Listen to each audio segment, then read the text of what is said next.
Ryan. Today we are learning basketball with Josh Cohen.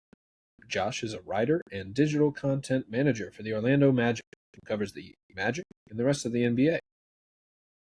Today we learn about how the Orlando Magic beat the Boston Celtics in Game 3 of their first-round series. We take a look at the film, the matchup, we celebrate Franz and Paolo, incredible shot-making and their rising stardom, and break down all the players and Coach Mosley who have helped build this resilient, competitive culture in Orlando. So we are now live on playback and YouTube, and this will be live today, of course, on those channels, and then I should be able to repurpose it on Monday to come out as a podcast, probably on Spotify and Apple, since this will already be up on YouTube. So yeah, I'm just really, happy you're here to talk about the Magic and talk about your background, your journey.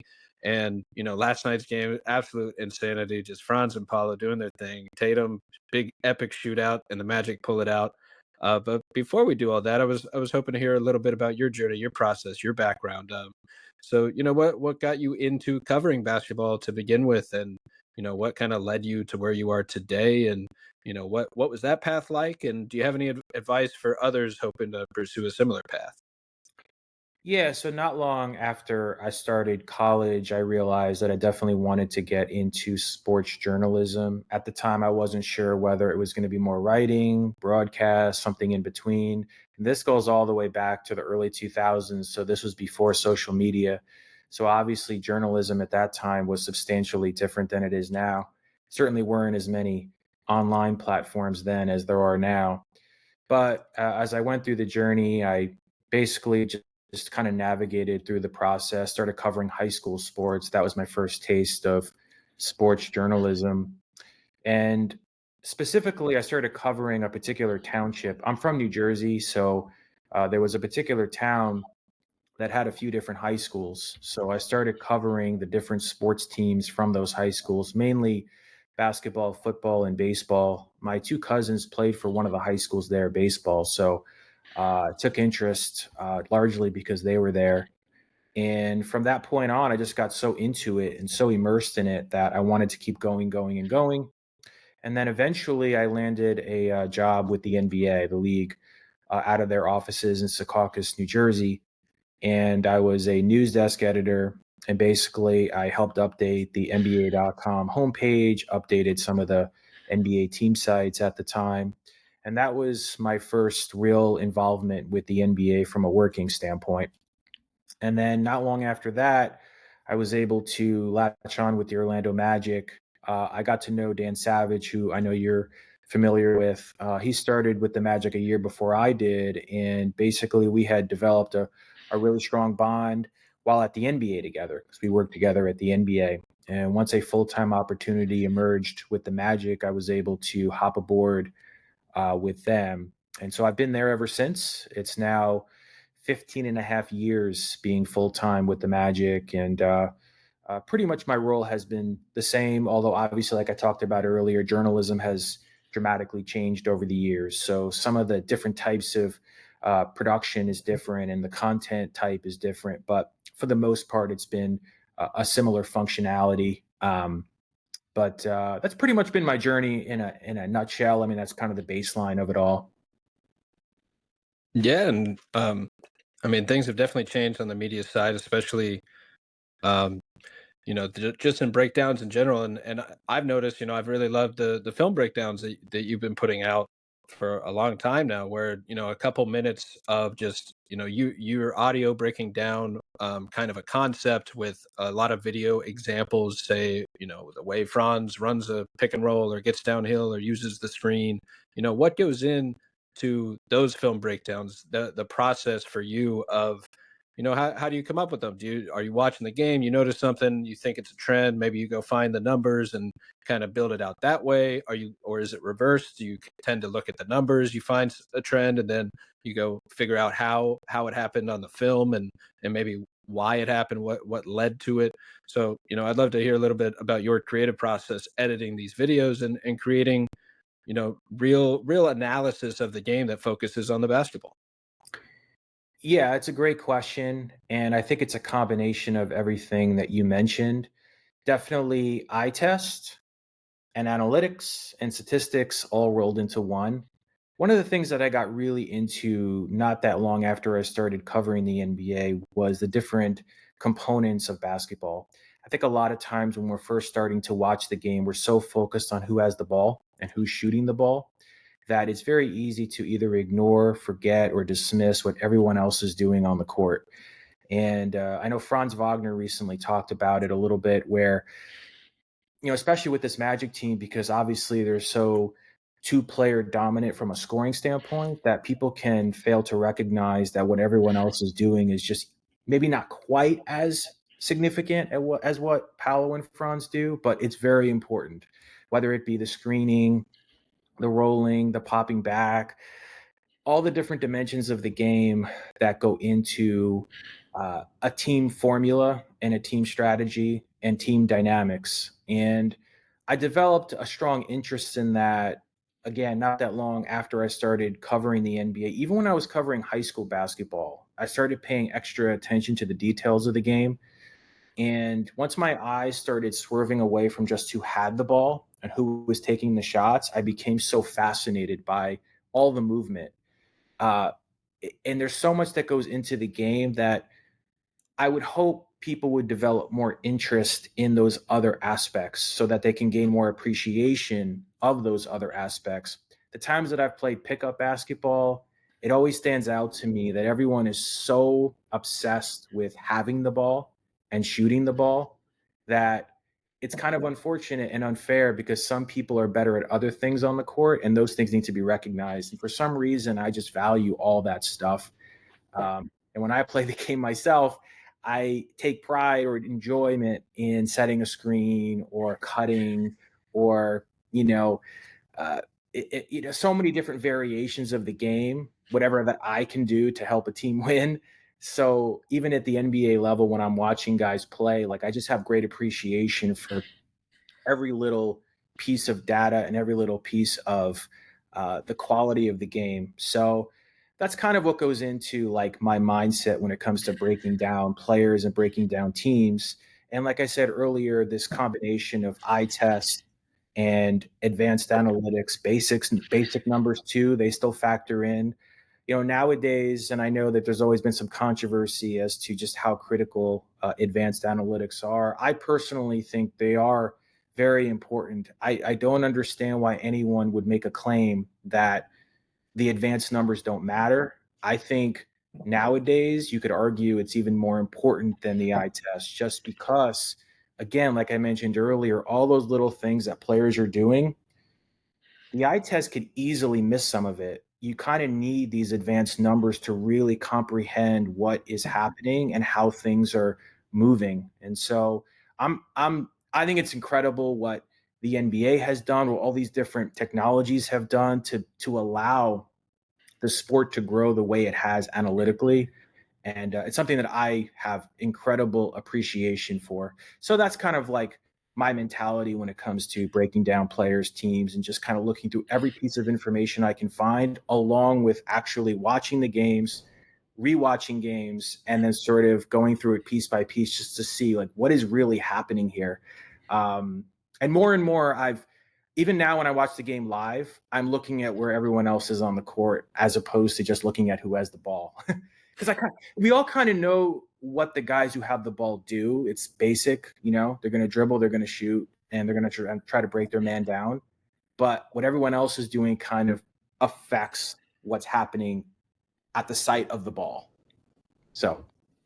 Yeah, that's a great view and breakdown of the value of analytics to begin with, is that it's another tool. And if you're not using every tool at your disposal, you could easily fall behind and lose advantages out to other teams, other players that are using these tools. And like you broke down very elegantly there, that you can use both, that they complement each other, that we kind of have harped on this podcast a few times before that, and it's a common kind of phrase or idiom about it, that the eye test kind of tells you how and why things happen, and that the analytics and the numbers tell you what happened on the court. Because like you said, you can't actually see everything, 10 different players moving in unison all at once. Like you have 2 eyes and 10 players. It just can't be done.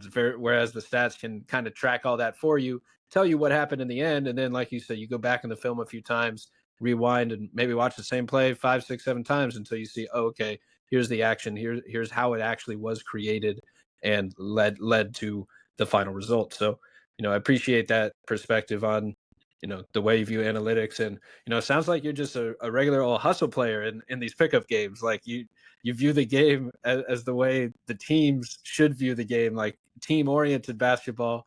And you're going to set these screens and pickups, and I don't know, maybe they're not feeding you the way they should. They're just looking for their own shot out there.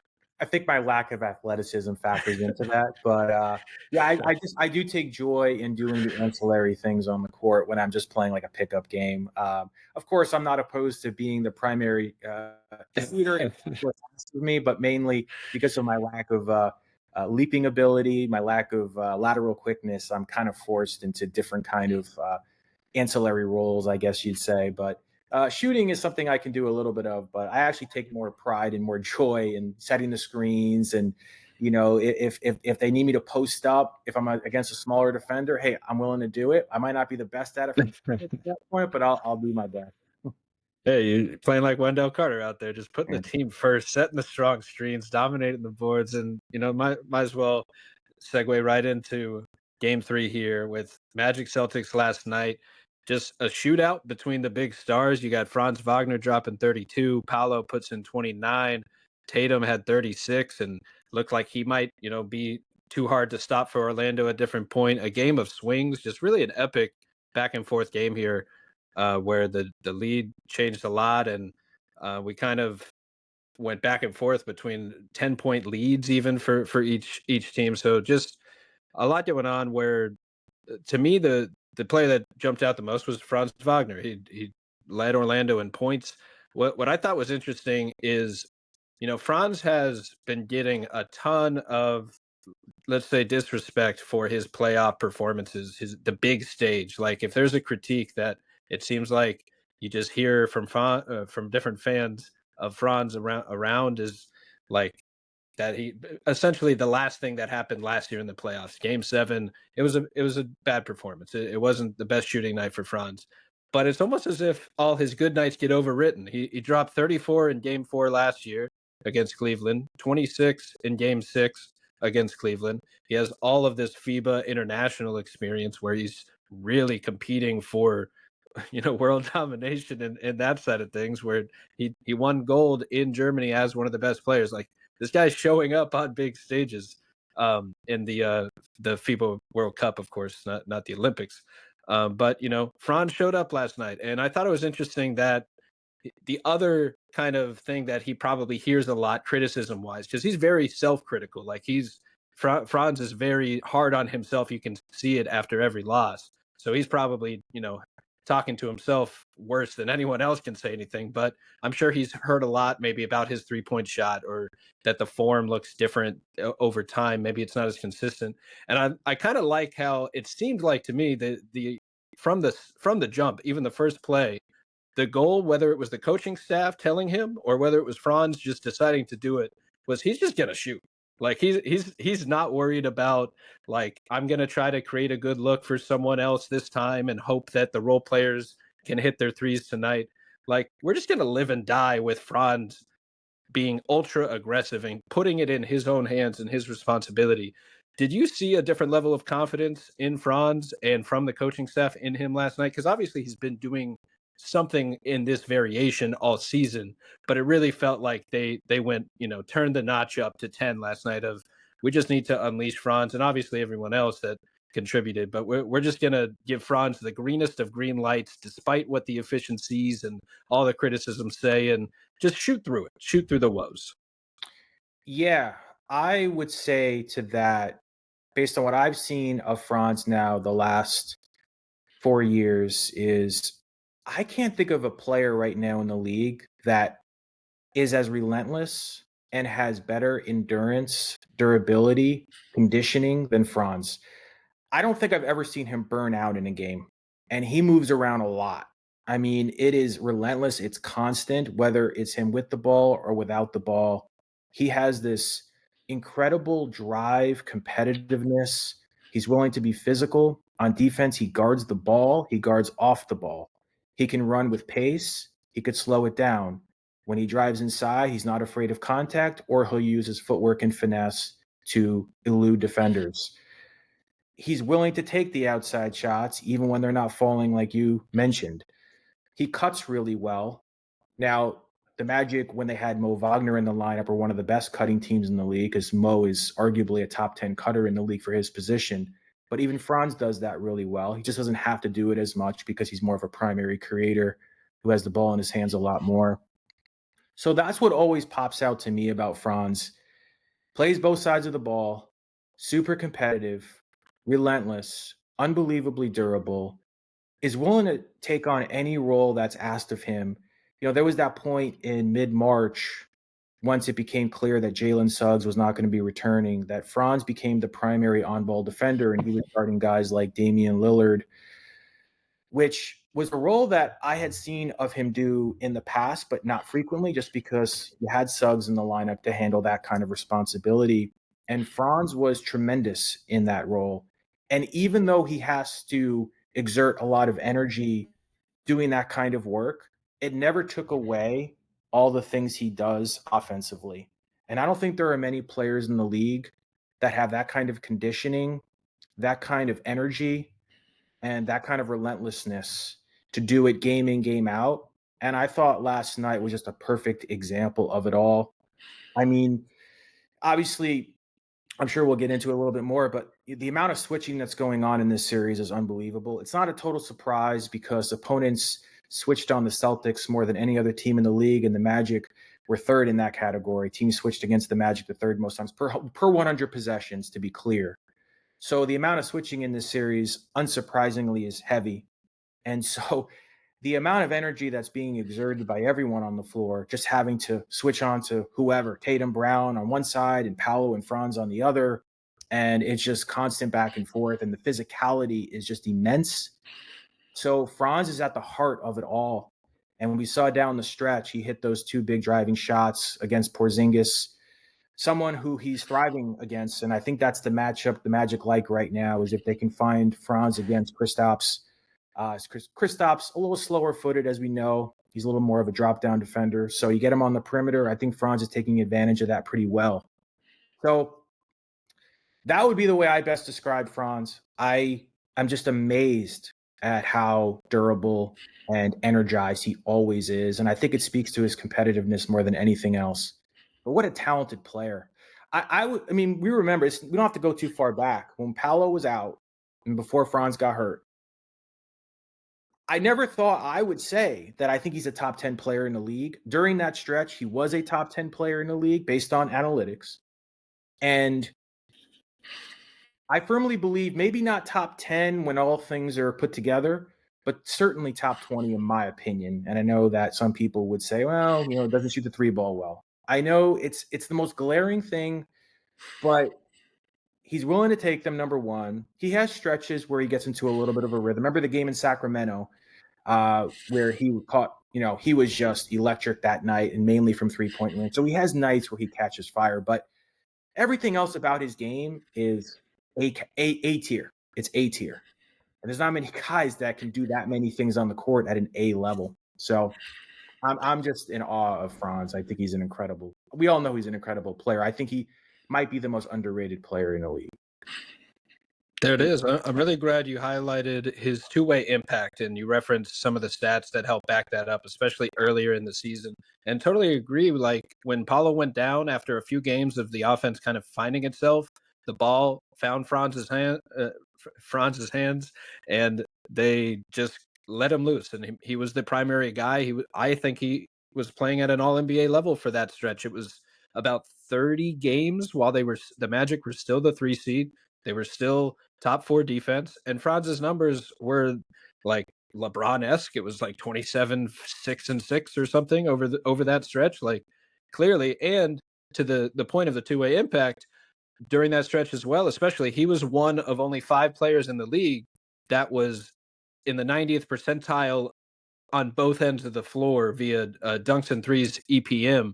It was basically unicorns MVP candidates and Franz that brought that level of impact. It was Wemby, it was Shea, it was Evan Mobley, Jaren Jackson, like these guys that are thought of as unicorns. Franz is doing it from the big wing position, and like you mentioned, it's almost like, not to make direct comparisons, but it's the load that a Kawhi would see or a Paul George would see, where you're asking him to be a lockdown defender, the peak versions of those players, where you're asking them to be a lockdown defender and a primary scoring option. And to your point, he's just as energetic and efficient as the game goes on, losing all that energy throughout. And what also I think kind of is a knock on Franz to the general public on the shooting is that he's an international prospect who does everything at an elite level except for shooting. And it's almost a hard archetype for a lot of people to maybe wrap their minds around, just, on the way he plays. And to another point, he takes a lot of tough shots. Like you're talking about step back, pull up threes off the dribble that he has to create himself constantly. And we've seen the 3-point volume kind of, or the percentage, go up and down a little bit, a little variable season to season. I think he has kind of a pretty good sample size around 35% but a little lower over the last 2 seasons. But on the switching, that's another big theme. That's what I wanted to talk about next. And I pulled up some of Franz's offense here first to play while we're talking a little bit that might highlight some of the switches. But there's the two clutch shots here at the end that you see against Kristaps, and then another drive right after where the game is tied. He has Kristaps on him and gets in with the graceful footwork, the spin. I mean, Paolo and Franz were just spinning all day to the rack. So I have some matchup numbers for you as well.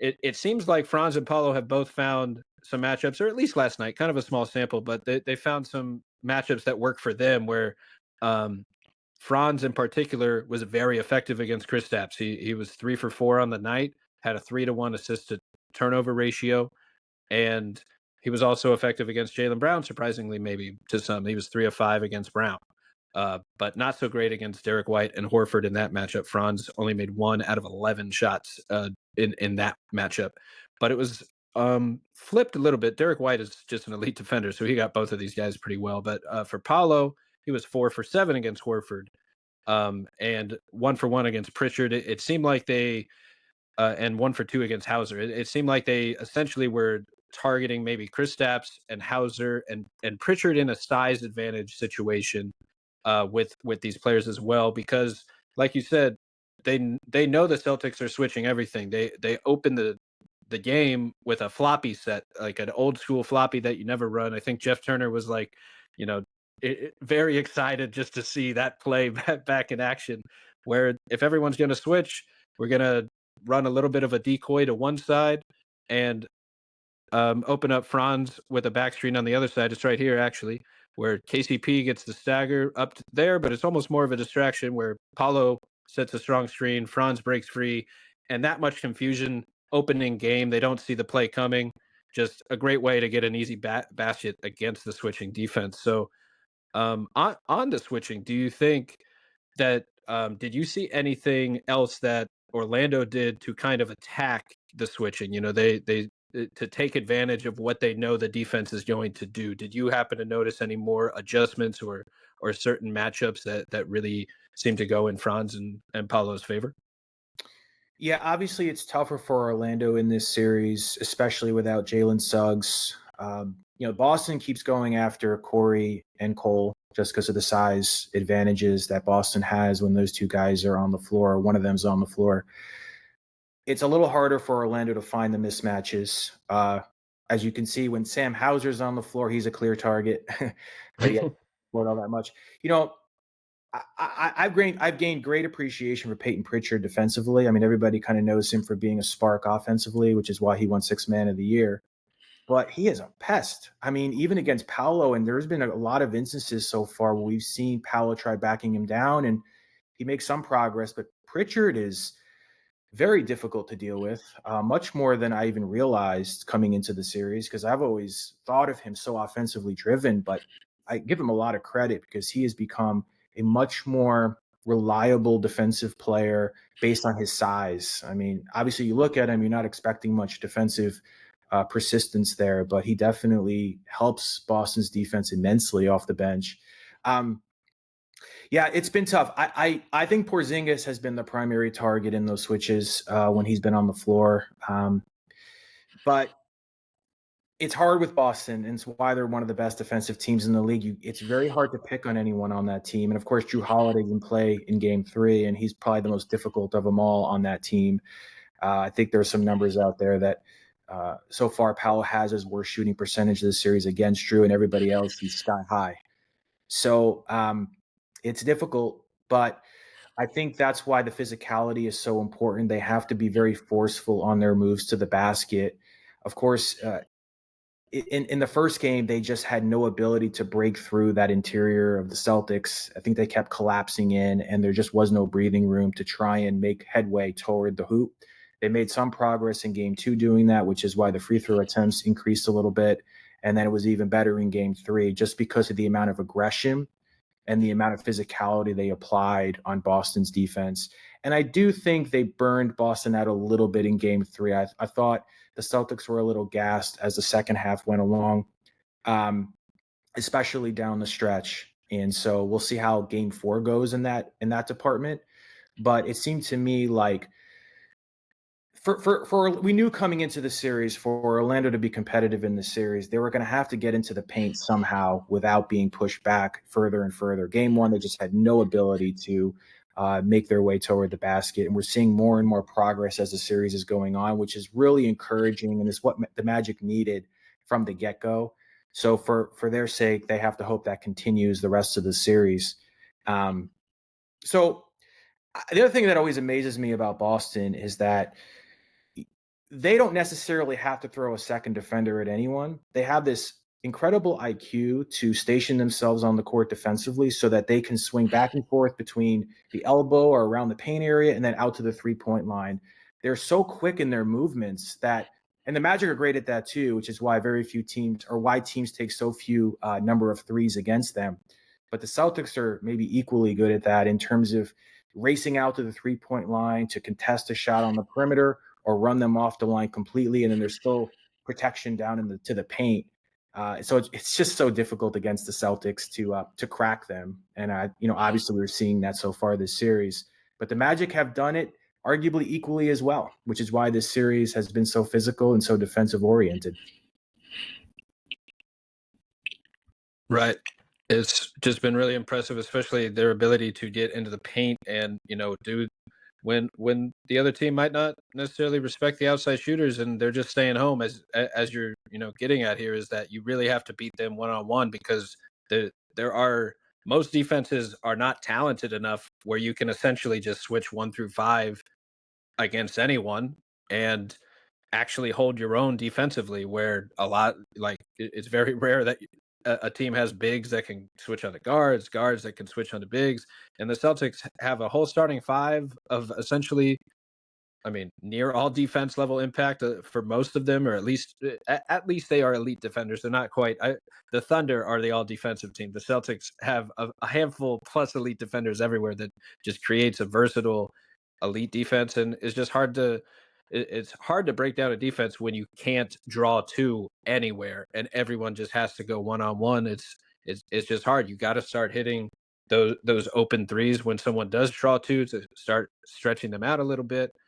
And they did get help this game. I think is worth pointing out as well that the defense from some of the help guys, take your pick really, but Jonathan Isaac, Anthony Black, Gary Harris, all coming up, KCP as well as defensively, they're all coming up with turnovers and stops. There was a sequence it was the late first quarter where Franz and KCP force a steal, and that leads to a 4-point swing. Then basically Orlando rips off like 5 forced turnovers in a row to help them extend their lead, like take the lead and then extend it. Isaac on the ball with Tatum, swipes it away. Cole gets a breakaway, winding layup. Gary Harris on the next play blocks Peyton Pritchard, who's been the ultimate professional. Gary Harris just like loses his role, has been here for years, buys in to whatever the team needs. They call on him in the playoffs after a little bit of an inconsistent rotation. And, at the very least, he's showing up and giving his all defensively. And, he gets a marquee block there. You can feel his on ball pressure. Like he still brings that. And then Anthony Black, 2 steals during the timeout where Kendra Douglas is talking to Paolo's grandmothers, I believe. So shout out to the fam there. It was great to see them out to support. And then they tuned back in the game, and Anthony Black just ripped off 2 steals with full court pressure because that's what he does. That's another player I really want to highlight here. Anthony Black was plus 16. The starters were actually negative in this game, but it was the bench led by Black and Isaac and Gary Harris also about plus 10, plus 9 with that unit. But plus 16, and it was only in 13 minutes, and it was mostly off defense and hustle. Like, what did you see from Anthony Black this game that stood out? Because arguably the biggest swing factor all season for this team has been when Anthony Black is able to score and shoot the ball efficiently off the bench, where they actually have that third big wing playmaker come in, run some offense, and he does well. When Anthony Black plays well, the Magic tend to win, and when he doesn't, the Magic tend to lose this year, and that's been the big swing factor. So he came up tonight big time at home, or last night big time at home. What did you see from him that really stood out in this one? Yeah, you're 100% right. He really has been the X factor for the most part this season for the Magic. I think the thing that stands out to me always with him, especially for someone who's about 6'8", is it's extremely hard to get past him off the dribble. Just basic defense, textbook 101. His defensive blow by percentage ranks really high in the league. I think it's a little bit underrated at this point. There are not many guards that thrive in that category the way he does. Dyson Daniels does, Amen Thompson does, Lou Dort, if you want to count him as a guard. But Anthony Black is right up there with those guys in terms of just sticking with your man and not allowing them to get past that initial defense. So I think that helps a lot, because then if you stay with your man one-on-one, there isn't going to be as much collapsing into the paint, and the shooters are not going to be open on the perimeter, which is critical against Boston. In the regular season, when the Celtics play against a weak defense, I don't know how many times Tatum and Brown get past their initial defender, and then the defense collapses, and then their shooters are spaced all around the arc. And that's how they generate a lot of their open threes. And then obviously the Celtics are really good at making the extra pass when they see a better look. And so I think when you have a guy like AB, it's going to be harder for the opponent to execute that, because again, it's just textbook one-on-one defense, obviously. But if you stay with your man without letting him drive by you, it just makes it so much easier for the team as a whole to guard against different sets. And now in a league where there's so much space for shooting, it's going to be harder to generate open looks for the opponent when the perimeter defense is so locked in. And that's what makes AB and Jalen Suggs and Gary Harris too so valuable. They're really good guarding one-on-one and making sure their opponent does not beat them off the dribble. I think it's a pretty simple formula of success. And sometimes I feel like they don't get enough credit for that. I think Suggs does, because he's so intense and so ferocious in the way he plays. But AB does it just as well, and he's 6'8". There was the one play where he ended up getting switched on to Tatum, and Tatum took that step back contested 2 from, I think, like the left wing area. And I think it was an air ball, but there was a foul called on Isaac, I believe on Luke Cornett, just before the shot clock expired. And it was to me, that particular defensive possession was so brilliant, and it just showed exactly why AB is so valuable, because that's against Jason Tatum, a top 5 offensive player in the league. And this is technically a guard doing it. This is not, Jaden McDaniels, OG Anunoby, Herb Jones. Like, we know that that's their primary function at their position. I think anytime you have someone in the backcourt doing that, that's where it elevates to another level, because it's a rarity. Not many guards in NBA history have been able to do that. I could think of like Alvin Robertson was someone who thrived in that kind of role, but that goes all the way back to the 80s. AB's a special defender. I think we all know that, but I just think the length combined with the lateral movement makes him special, and I like the fact that he can guard that multiple position. We talk about versatility and switchability. AB he epitomizes that. That is precisely what makes him so special and the reason that he was such a high draft pick. The offense obviously is not his strong suit. We've seen some improvement with the perimeter shooting, not in this series. Obviously, he's been struggling with his outside shot and the times that he's got some looks. But,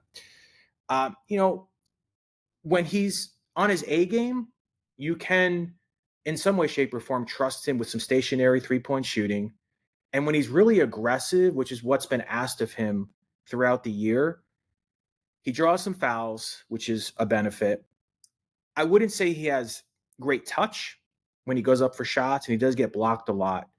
But he's got some of those like stop and start movements that make him intriguing as a prospect. And I think when he was at Arkansas, a lot of that was identified as like, ooh, that's different for someone his size at his position. Like the stop and start game to me is what I think a lot of, like in the old, like back in the late 2000s, early 2010s, when you had like Derrick Rose, Russell Westbrook coming on the scene, right? Everybody was so enamored by explosion, by speed and burst and pace. And John Wall, another one where it's just like, how fast can you fly up and down the floor? The last few years, there's been a shift into the herky-jerky stop and start game. Luka Doncic, Trae Young, and guys of that caliber, Jalen Brunson, another one, where it's not about speed. It's not about how electric you are as far as athleticism. It's about how do you manipulate your defender. AB has touches of that. It's obviously not perfected. It's not any, or Shea, by the way, Shea Gilgeous-Alexander should have been the first guy I mentioned in that boat. But AB has little pieces of that. Of course, he doesn't have the offensive, he's not a master class of offense like those guys that I mentioned before are. He doesn't have the touch that those guys have. But the movements, he's got a little bit of that stuff in him. And I think that's what makes him a little bit intriguing as an offensive player. But the defense is his bread and butter, as we know. Yeah, I mean the game's all about that deceleration, body control nowadays that you're talking about with the on-ball creator. Franz does it really well, and Kate Cunningham, James Harden come to mind as well. Just guys that kind of play at their own pace, get to their spots, and are able to use that body control to combine like quick burst explosiveness with the first step, and then immediately, as you say, stop and start on a dime, change directions, decelerate, throw somebody on the hip behind you or something like a hostage dribble when you're running pick and roll that Franz loves to do as well. So it's a big part of that, and I can see Anthony Black is at least offensively. I think he's Orlando's like third reliable creator. Like they run the offense through him. They like his feel, his decision making. It seems to me I don't know a good way to track it, but it seems like they just love running Anthony Black with double drags for some reason. Maybe it like unlocks kind of his best skills. I think getting him around, he gets two screens to run his defender through. He gets a head of steam downhill, and then he's got not a simple decision, but like limited decisions almost, where it's like either I'm going to get to the rack, I'm going to hit the lob man, I'm going to hit the popper, or one of these corner shooters, however the setup is out of that set. And it seems like one of Orlando's favorite players, or I'm just noticing that because I'm looking out for it. So it's one or the other there, but I would love to find some numbers on that. On the defense, and yeah, to that other point, he's one of Orlando's best defenders. I think that's his calling card, Anthony Black. Like I think he's on pace to be a marquee elite level defender in this league, where the offense is the gravy. You mentioned he has been a 40% 3-point shooter since the All-Star break. I believe that's still the case, where he was about 27% before then. So pretty drastic change. Maybe some of those trade rumors and unsure about, what life is going to look like next month. Maybe that comes into play where he gets a little reassurance, like, all right, they want me here. I know my role. I'm going to embrace it. The other big wings are here. I kind of know I'm the third creator with Suggs out the rest of the way. Like maybe he finally kind of found the right role to get the most impact out of him at this stage in only the second year of his career. And, on the defense, I wanted to ask you, like, does it feel like Orlando's playing, I don't know, dirty?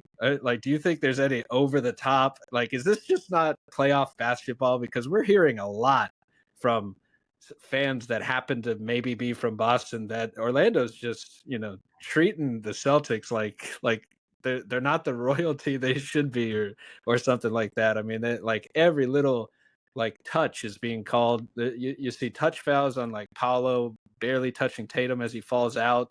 They go nuclear on like Cole Anthony, a hard foul on Jaylen Brown. But I think there's a difference between playoff basketball hard fouls, no easy layups, and what some of these fans seem to be calling dirty play, or like being over the top, or they're trying to injure the other player. And I think most fans of most teams get defensive dealing with other teams at this time of year.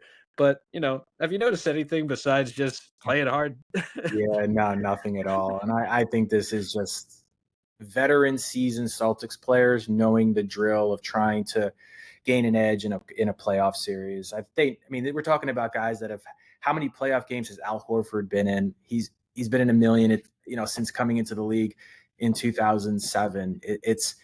He knows the drill, and this is just playoff basketball, and they know it. I'm sure they know it. I don't want to speak on behalf of them, obviously, because I don't know what they're thinking, but I have to believe that through all the playoff games, all those guys have been in, Tatum, Brown, Drew Holiday, Horford, like I mentioned, Porzingis, whoever, like they've seen it, they've done it. This is nothing out of the ordinary. So I don't think anything of it. Right. And maybe it's just like they weren't expecting any adversity at all, like at this point. By my calculations, Orlando forced Tatum and Jaylen Brown into the most combined turnovers for that duo of any game this season. Now, I checked before the pod. I believe that's true, but Tatum had 7 turnovers. Jaylen Brown had 6, 13 total turnovers. The most that duo has had combined in any game this year. So I'm assuming they felt like it was a rough game out there. Like maybe that's what kind of they were frustrated because they weren't playing well. Like Orlando showed up, they were playing tough. Wendell, give him a shout. That was another thing I was wondering what you thought helped Orlando kind of break away or get the lead in the third quarter, where they were losing entering halftime. And the one thing that stood out was Wendell playing really strong, like Wendell dominating the glass, the putbacks, the play finishing, just using that size and athleticism and just where he's at in his career as an edge over an Al Horford, a Kristaps, a Cornette, and like that was the biggest difference in the third quarter to me. Did you notice anything else or with Wendell or the third? Yeah, Wendell is another good space defender. Like he can guard on an island. There are very few centers that are at his level, at his size. Now, obviously, Evan Mobley, Bam Adebayo, Anthony Davis, those are your elite, and you can even throw Wembanyama, Chet Holmgren in there, although they're a little more drop down. Wendell Carter is in that next tier of like isolation defenders, when it comes to centers, because he moves his feet really well and he uses his body to his advantage, and he can bump you off, and he can make things physical, make things uncomfortable for the opponent. We've seen it now countless times throughout this series. And, that's why he gets the edge in the lineup over a guy like Goga, who's more of a rim protector, not a space defender. So I feel like Wendell is another. I know his offense has been, he hasn't been shooting the ball as well as a lot of people hoped, as a space 5, right? As a stretch 5. But I think his defense has gotten just better and better year by year. And another thing about a player, a role player that I think gets lost in the shuffle a little bit. And he plays, it's a basic concept, but he just a lot of times plays harder than the other, his matchup. Like I just think he played much harder than Kristaps Porzingis yesterday. It's plain and simple. I thought the same thing in game 1.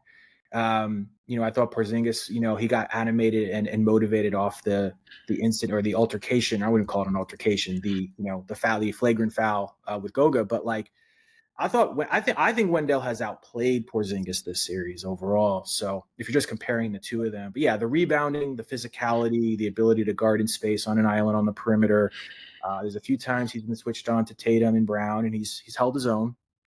And like I said, he's just one of the centers in this league that's capable of doing it. He sits in guards. I think Jamahl has mentioned it countless times since he took over as head coach, because Wendell's been there since he came on board.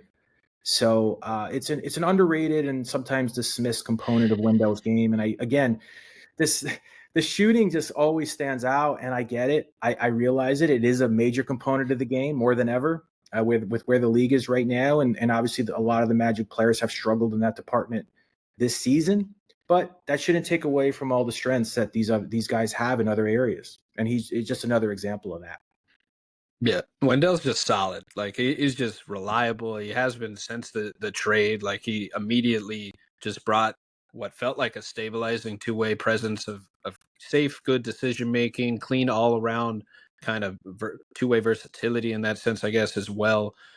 Just like you mentioned, just able to do a lot of things really well, smart player and reliable out there. So, you know, it is interesting that I do think that kind of all around skill set and high level impact is kind of how he ended up back in the starting lineup this year, because it's been kind of a I thought Goga Batadze had essentially stole it when Wendell left for a little while because of just of how strong Goga had been.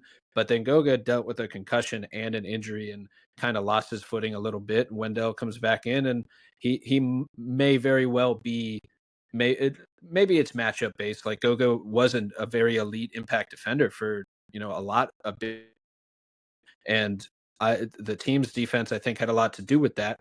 And yeah, it is interesting that Goga's kind of fallen to the wayside in this rotation, but you can only play 8 or 9 guys. They're playing Isaac kind of as a small ball ish backup five as well. And the shooting's tough enough already where you can't really play, two non-shooters out there or multiple non-shooters out there. So, maybe that had kind of to do with the decision, just the matchups and how well Wendell has been playing over the last few months at kind of uh, you know, once he came back from injury and Goga went down.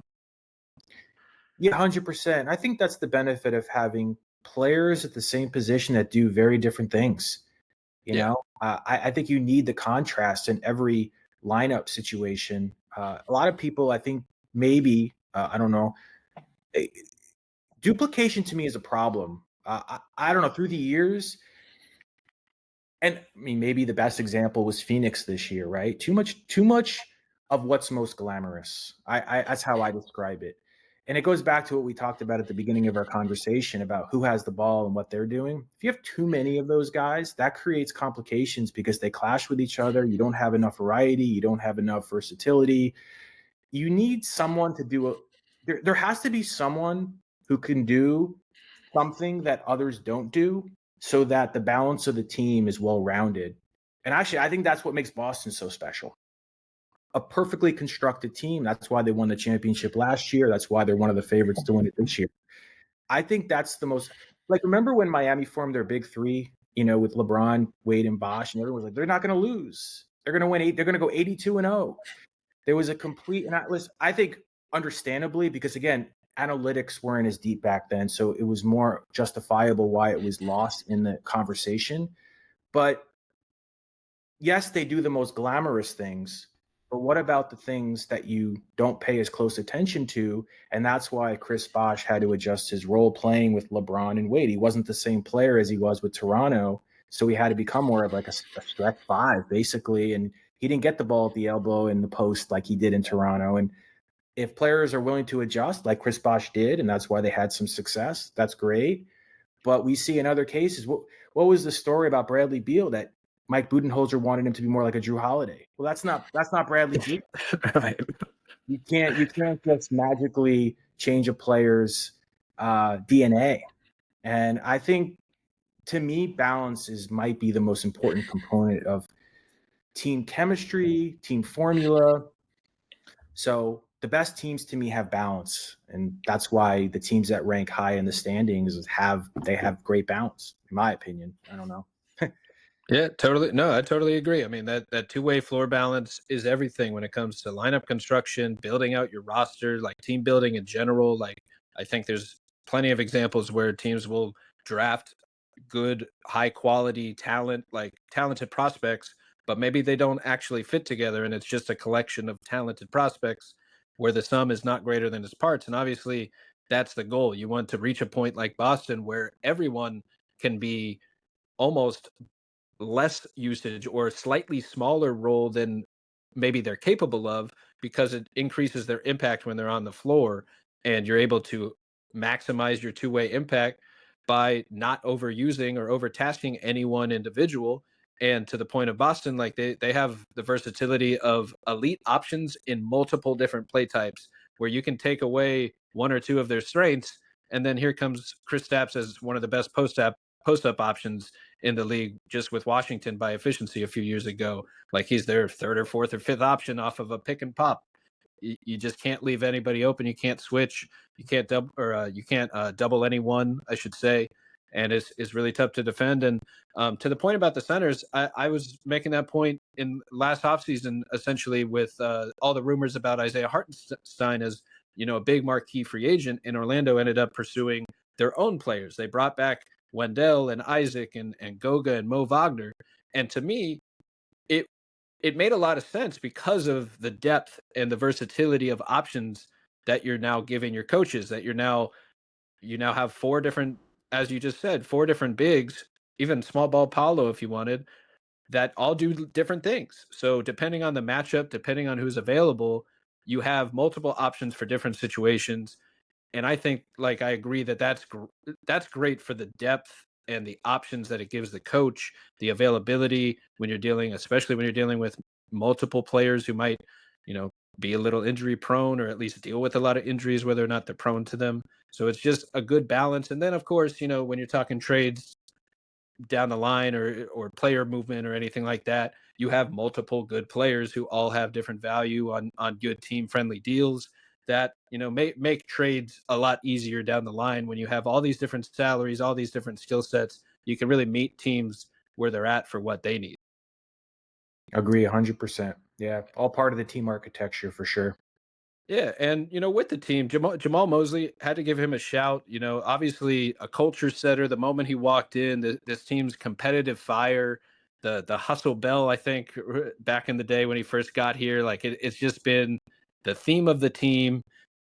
Top, second best defense in the league the last 2 years, after rating middle in the pack the 2 years before that. Like he has set the culture, he's built the identity, and I wanted to give him a credit because he'll get some criticism from fans over like play calling, but in this game we actually saw two out of bounds plays at the end of the first quarter and second quarter that he drew up a clean play for an open shot. And it's been multiple times this season. It reminds me of against Toronto. They had like a 14-point comeback, and they were down 16 in the fourth quarter against Toronto. They put this is actually the game that I think made Corey Joseph the starter after that, where he's thrown in the game with 10 minutes left, and the Magic make a comeback. They cut it to 2, and then they draw up a play that gets a layup for Franz, and he just misses the layup. And it's just like, you can't do anything. You did all you could to come back, but I just want to highlight that they did get that shot. They got the look to tie the game, and that's from Jamahl Mosley play calling. So I got to ask Mosley a little bit about kind of what goes into the play calling, and I think the big takeaway for fans especially should be that it to me it seems like he is trying to build a read and react system based on the decision making of Franz and Paulo, where they have multiple sets they can run, but it's almost just as much about what they see and feel on the court, and they know they can, where it seems maybe a handoff heavy team in Orlando here. There's a lot of I actually have to check the numbers if it's higher than normal, but we run a lot of handoffs, a lot of Chicago's and pin downs around the perimeter. So the question I suppose would be on Jamahl Mosley.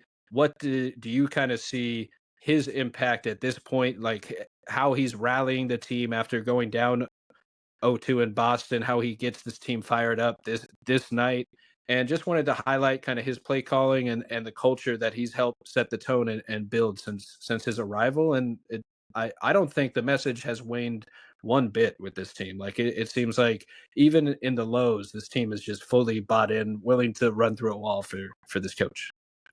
Yeah. Ever since I first met Coach Mosley, which was in 2021 when he first became the Magic coach, I was in awe of his people skills. He is a wonderful human being, an absolute gem of a human being. He is so respectful to everyone. Not to say other coaches aren't. I don't know enough coaches. I mean, going back, I've loved every Magic coach that's come through the system and through the program. I loved Steve Clifford. I loved Frank Vogel. I loved Stan Van Gundy for sure. Jamahl to me is just a delightful individual. I bring up that side of it because it really infiltrates into the whole program, the players, the other coaches, front office, other staff. Like he creates a delightful working environment. And I think the head coach of the basketball team in a sports organization can make a huge impact either direction in how they approach people and how they approach the day in, day out aspects of the business. And to me, based on what I've seen and experienced, Jamahl ranks number one in that category.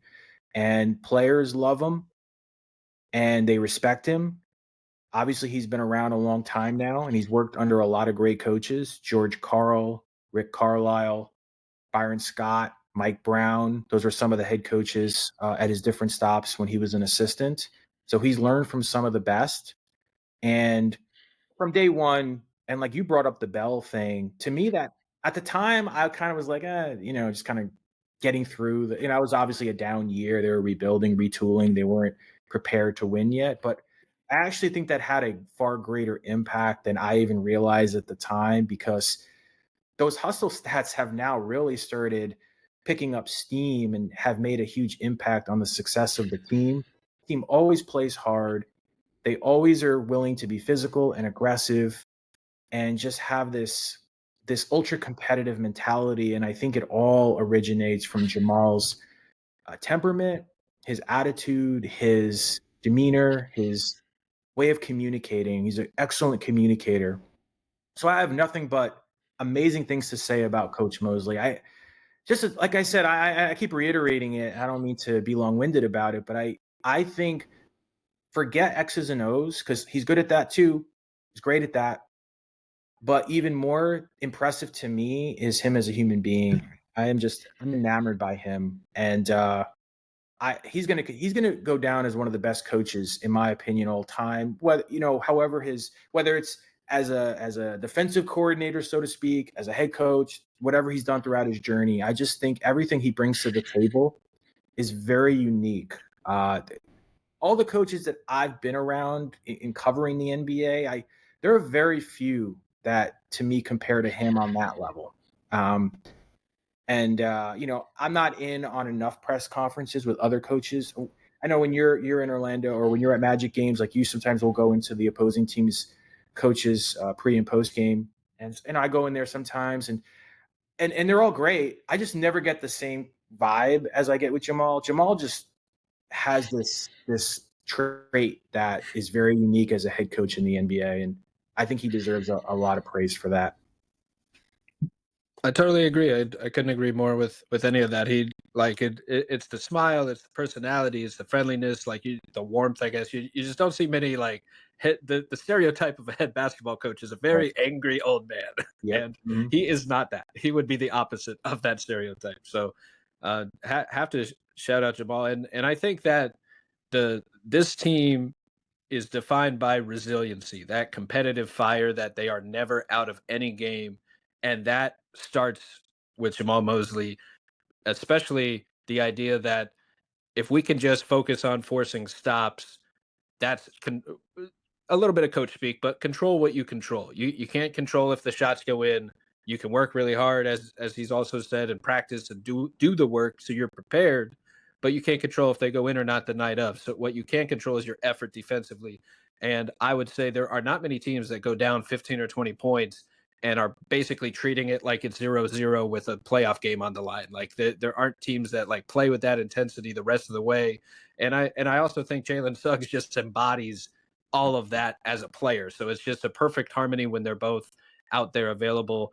And I do think, Orlando is missing a little bit of that energy, and that something else, beyond just the production on the court, it's kind of the whatever you want to call it, the energy, the positive vibes, the hype of a Suggs, of a Mo Wagner, of a Goga, of a Cole Anthony, where it it is nice to have those guys on the sideline kind of hyping you up and bringing that verbal communication energy on the sideline, that competitive fire, clapping and making sure no one feels like we're out of it, it's over. Like, I do think Orlando misses that a little bit, or they have at times, dealing with all these, injuries, not just on the court, but just missing a little bit of that energy. And it's good that, Jamahl Mosley is there to continue to, preach that message, even if some of the players are kind of, in suits on the sidelines because they just can't hang with all these injuries. So shout out Jamahl Mosley. I mean, I agree. I don't really know any coaches that I can't think of any like him. Like, it, just one of the best presence that Orlando has had, or coaching presences that Orlando has had, like, in my lifetime. And shout out to all the Magic coaches, because Sam Van, Brian Hill, they're all, legends and here forever. So no disrespect, of course, but Mosley's special. I think, to your point about one of the greatest coaches, like, I think he's on pace to be the Team USA coach pretty, like, down the road. Like, I think he's going to be a prime candidate to Sure. be the head coach of the Olympic team. He's already the head coach of the select team, one level lower. And from the rumors, the way people talk about him is that he comes off as very impressive in those circles, among the best of the best. And so I think that just highlights, like how great of a coach he is on all levels. The communication, the like you say, it's just hard to kind of think of someone that does so many things so well as a leader in that sense. Like, the his like you said, like, he'll give anyone the time of day. And I do really think his communication method allows him to kind of share harsh truths to players, because he's built those friendly bonds with those players where he is free to talk freely about their game, because the players know he has their back, that he's looking out for them, that he's trying to set them up to succeed, for the team to succeed. And it's not just like, we need you to sacrifice, or it's not just negative, negative, negative. Like, it's a positive way to communicate that I think is really underrated in today's league, and kind of how players want to be spoken to and communicated with their coach, that you just don't see. Yeah, and I'll add one more thing. Back in the 2021-22 season, which was Jamal's first year as the head coach, and they obviously only won 21 games that year, I had a few people around the league, not with the Magic, with other teams, off the record. They didn't have to say this because it was on air and they were going to just try to praise someone because they want to make other people feel good. They told me very specifically, you guys are well coached. This was only, maybe 20, 30 games into Jamal's tenure as head coach. You guys are really well coached. I would hear it multiple times, and obviously when they're losing a lot, it's hard to really know, what is that? Are you just saying that, or are you seeing something? Like, what is it about the way they're playing that you could tell they're well coached? And as time continued to move and the team continued to get better, it became more and more clear, what they were saying about what they were seeing and feeling was legitimate. Now there was some stuff said. I remember Joel Embiid did a presser. When they played the Magic in Orlando one time, and this again was that same season, that 21-22 season, and this was again on camera, but he's like, you guys are really well coached. This is at the time, Embiid, one of the MVP candidates and all that. Like, this is one of the best players in the league, commenting on a team that at the time was probably last in the standings, maybe second to last in the standings, but saying you're really well coached. You don't usually hear that about a team that's at the bottom of the standings, but he kept repeating it. Like, you guys are really, really well coached. I think Giannis did it too. If I'm not mistaken, I don't, that's not a fact because I'd have to look back, but I want to say Giannis as well. So players were commenting on it. People off the record were making comments about it. They could tell how hard the team was playing, that they were functional. The chemistry looked like it was forming nicely. And that started the train. Like, that got things in motion. And then obviously the next season we saw more progress. And then it became, oh, okay, like, this is legitimate. Like, they are well coached. They are playing a style that works with today's NBA. So, so just to add that as well. And I think that's another example of just what Jamahl has meant to the Magic since he became the head coach. Absolutely. Just a total difference maker, culture setter.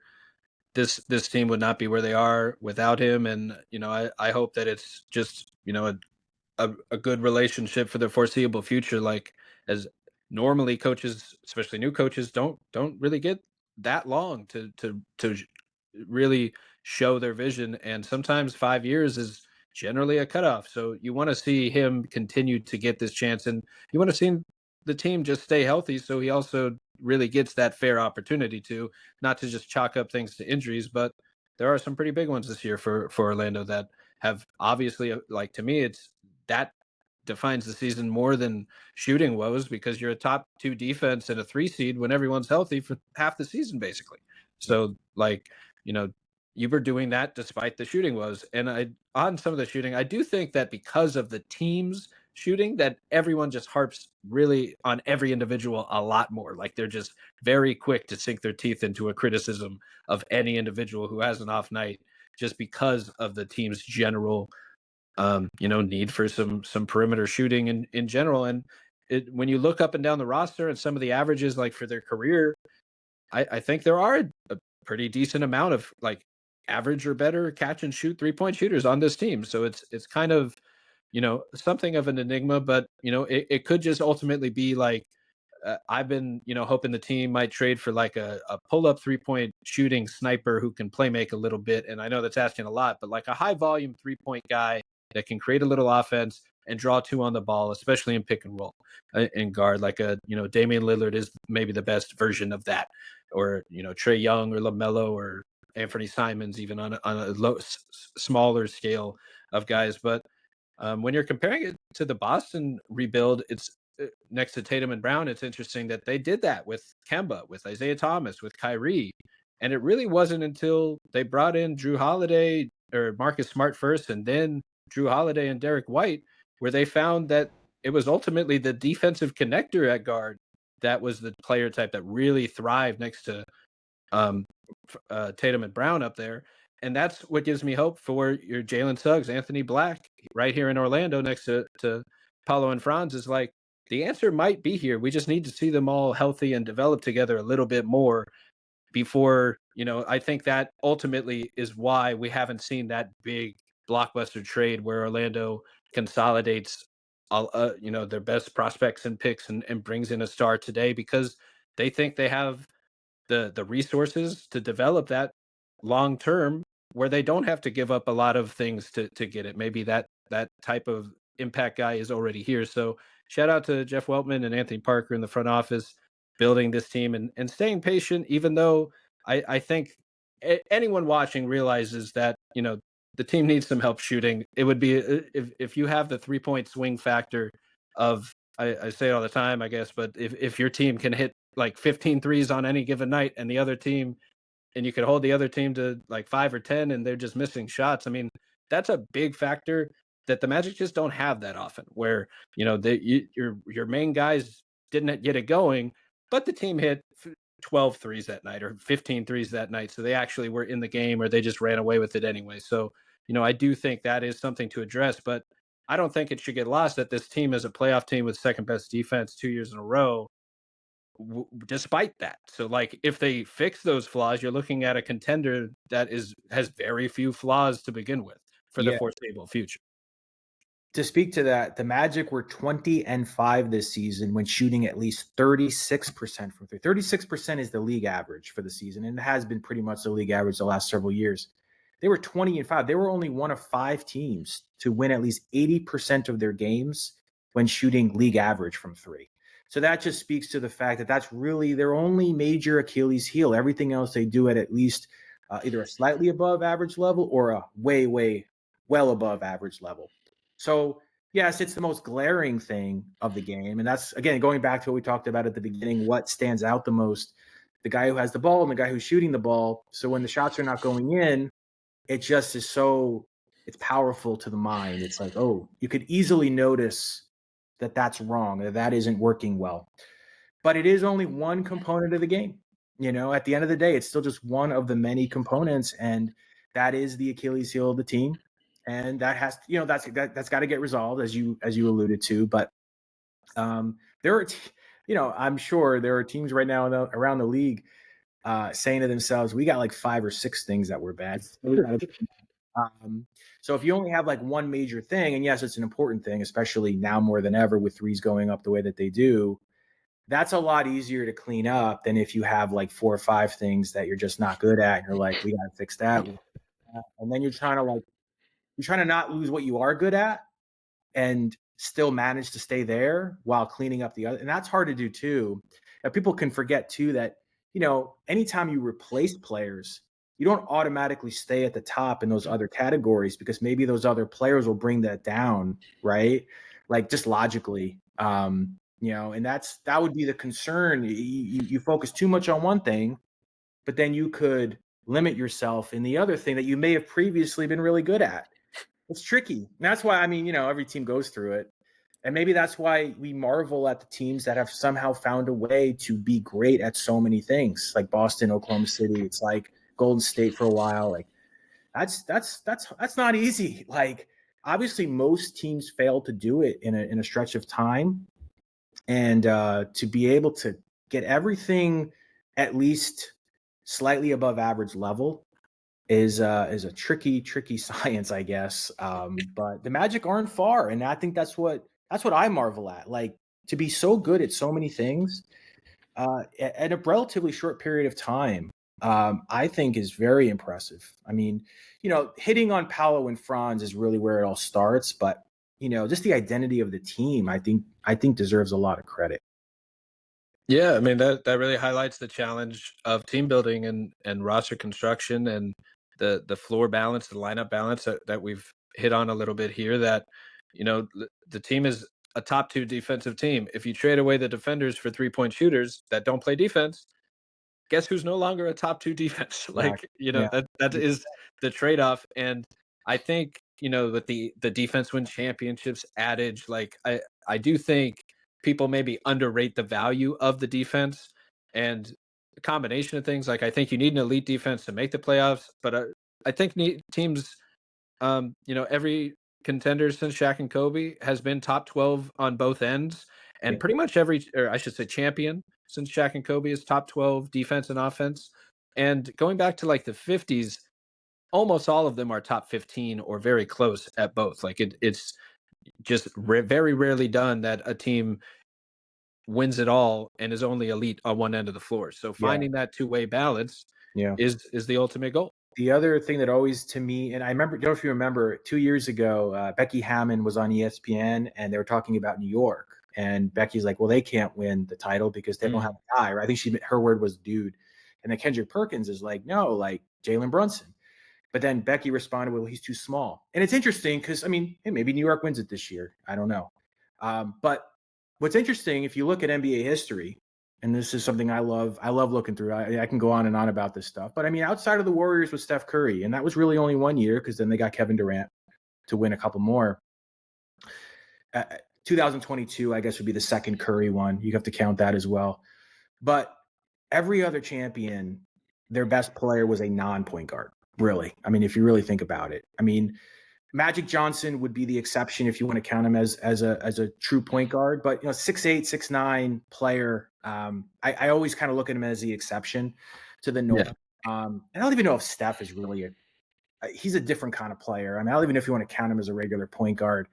But if you look at like the best teams in the league, year in, year out, for a while it was the 2 guards with Jordan and Kobe, and then you had obviously LeBron in his era, but before that, it was the bigs. You go back, obviously Russell Chamberlain, and then you go to Kareem Abdul-Jabbar, and you go to Dave Cowens, and you go to Bill Walton, and you go to Hakeem Olajuwon and Shaq. So I Tim Duncan. I don't want to, but what I think is so interesting is that like people are obsessed with point guards, obsessed. I find it very interesting, and something that I don't know. It's just interesting to me. I know that wasn't what you asked, but it just caught my attention. It's like so many people are so fascinated by the point guard. No, it's a great point. I think the first thing that comes to mind is it probably that maybe they're confusing it with quarterback because of the way we talk about these guys and like he's the quarterback of the offense. Well, the quarterback on the football field literally controls every single play, every single touch. Yeah. He's choosing the play. He's choosing where it goes. He's choosing if he keeps it or loses it. The point guard isn't necessarily doing that every single play. Now, the primary scoring option, your superstar scoring creator type, is that primary decision maker. That guy is. But I think I agree. Like that can get kind of confused nowadays with point guard. And if you run the offense, you're the point guard. So, but I view it as kind of like your position is who you guard, but your offensive role is how I'm going to describe the first word. So, like Jokic is a point center, or LeBron is a point forward, or Giannis is somewhere in between. Isaiah Thomas comes to mind as well. Yeah, as I was talking, I see to me, and same thing with the '04 Pistons, Yeah, right? Chauncey. It was Balance so though. defense heavy that like it didn't matter the position for those teams, and it's just ironic Sure. it was the same franchise. Yeah. They were the exception to like all the norms. Like they just neither team really. I mean, I know Isaiah Thomas is an all-time great, but I certainly would not put. I mean, no disrespect to him based on what I've seen. I would not put him in the category of some of the other all-time greats from really any era. To be honest, I mean, nothing against him. He's a great player, but he's not Bird. He's not Magic. He's not Jordan. He's not Kobe. He's not LeBron. He's not Steph, in my opinion. Russell, Chamberlain, Kareem, all those guys. Yeah. But my point was, like, you're right. He is an all-time great player, and he played point guard. But that was a different kind of situation. I think also at that time there was a transition period too. And I think for both 89, 90, the Isaiah Thomas teams, and then in '04 with Billups and Ben Wallace and Rasheed, another transition period a little bit. There really wasn't this dominant team. The Lakers were on the way out, and Spurs were kind of like great, but they weren't consistent every year. Anyways. Yeah, no, to your point, they were really. Yeah, I mean, to your point, they were really balanced teams known for their defense, where the entire lineup is full of tough guys that you could argue any player could be the best on any given night, and that generally the face of the team was their point guard. Yeah. But Rasheed Wallace was practically like all-star level player before he signed there and back in Portland. Like he was a real a bucket, and he took a lesser role to fill in a really clean lineup. I mean, Ben Wallace was an incredible impact defender. So you could argue he was their best player as well at times for Now, a lot of that. if the Thunder win this year, I guess that would kind of break a little bit of that sort of mentality. Because I mean, Yeah. Shea is obviously What's interesting though is it's another case of an elite defense where the best player happens to be a point guard. Yeah. And really an all-time defense, and all of these really are all-time defenses. So maybe there's something to that where the exception to the rule is if you have a very balanced lineup of the best defense in the league by far, maybe that's something where like the best player could be any position. It happens to be point guard compared to all these other examples where these championship teams are so great because of their star players first and foremost. Yeah, agree. That's a great point. It could just be, I wouldn't say coincidence, but it does so happen that the most impactful player in those particular years was a non-point guard, and that's who put a team over the top. But that's what to bring it back to the Magic, it's one of the things that I love about this team is that your two best players, these jumbo-sized playmakers, shot creators, are unique, 6'10". It's different. It's Boston kind of set the table for it a little bit with their duo. Obviously Jokic is his own breed. I remember just to this whole point in 2023, I remember bringing this up right after that season, the conference finals for both sides. You had Boston and Miami, and you had the Tatum jumbo-sized playmaker, and then you had the Adebayo and Jimmy Butler tandem, non-point guards kind of handling the offense, orchestrating the offense. On the other side, you had the Lakers and Denver, Jokic and LeBron. Again, non-point guards. Of course, LeBron, you can kind of call a point guard in a way. But, like, the point is that, to me, it set the table for this conversation. And I was almost, like, constantly harping it because I'm like, I'm telling you, like, jumbo-sized playmaking, that's what you need. And those four teams all had that. Now, obviously, the last couple of years, we've seen OKC emerge with Shea and Tyrese Halliburton last year got the Pacers to the conference finals and things of that nature. But obviously Luka made it to the finals with Dallas last year. But it's an interesting thing. I've been kind of high, maybe because I've been high on this topic just because the Magic have these two jumbo-sized playmakers and they don't have like a traditional point guard. So I've been kind of like, well, look where the league is going, and I don't think we should lose sight of that. I think it's what makes Paolo and Franz even more special. They're not just scorers, They're true playmakers. It's rare. It's rare. Right. And we're entering a phase in sports. I did this really long write-up on the idea of a scoring creator, which I alluded to before, where essentially the primary decision maker, it doesn't matter which position it is, it's the guy that you're going to kind of like heliocentric in a way, the guy you're going to trust the most to run the offense and make the best decision for the team every time down. And he has the ability to score himself, to draw fouls himself, or to create shots for someone else consistently.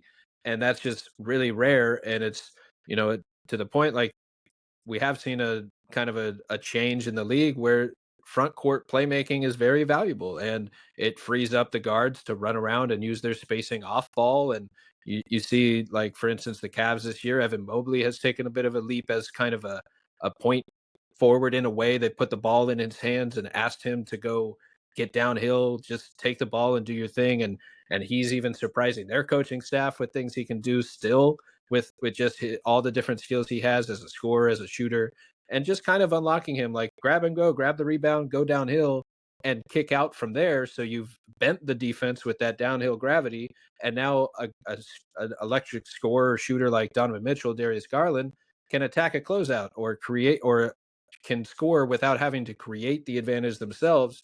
It's already been created, and that just creates a drive and kick machine that kind of maximizes everyone. And it uses Evan Mobley first instead of trying to make him an off-ball 3-point pick and pop guy. Now you're getting his explosive dynamic downhill play and using that as an advantage creator. And that brings me to Paolo. I think we can kind of wrap up here. I kind of went backwards in the way we talked about it, but just just totally walked by Paolo just being an effortless scorer and rising to all NBA level. I'll throw his buckets on here as we're talking about him, but I mean, the guy is taking another leap on the playoff stage. Like, he had 13 points in 6 minutes. I did some quick math at a 48-minute pace. That's 104 points. So, he could have broke Wilt's record if he just kept that up the rest of the way. But he's just so graceful out here. Like, the footwork, the tough shot making. There's nothing smoother than a backdoor. Or my favorite play of his is when he breaks out the Carmelo Anthony bag and throws like a backdoor baseline fadeaway. I kind of like that one there, but a little more on the baseline. I love it when he uses it as like a kill shot to really like dig the knife into the wound, I guess, when they have a lead late. That's it, rather than, because it's one of the toughest shots I think in basketball, if not the toughest, and it's just really smooth. He makes it look effortless. I just, there's a reason he's a fan favorite franchise player in Orlando, because he makes scoring look easy. He's the second leading scorer in the NBA since the All-Star break, behind Shea at like 28 or 29 points a game.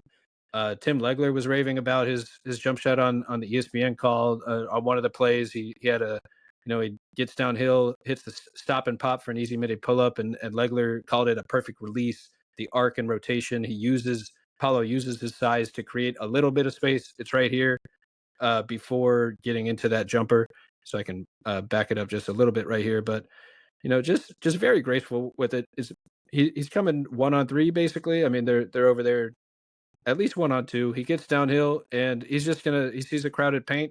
He'll just stop on a dime and pull up, create a little space with that elbow and pull up for the jumper. And that's all he really needs, because he's a big guy. He can get his shot up over a lot of pretty much anyone. It's not quite like Kevin Durant, Kawhi level shot release, I guess, but I mean, it's pretty close. This is a big man that is hard to move around, gets to his spots, and it's just insane that a player has, at his size, has that level of graceful spinning footwork that you see there, has the touch to hit these crazy tough shots, the vision to create for others, but also has that's where the mellow comp come in to me as well, the athleticism, where he can beat you with size or speed. Like, if you throw a guard at him, he might be faster than your guard. If you throw a big at him, he might be stronger than your big. And like, the normal advantage you have by throwing different defenders at him isn't really the case because of his unique combination of skill and athleticism.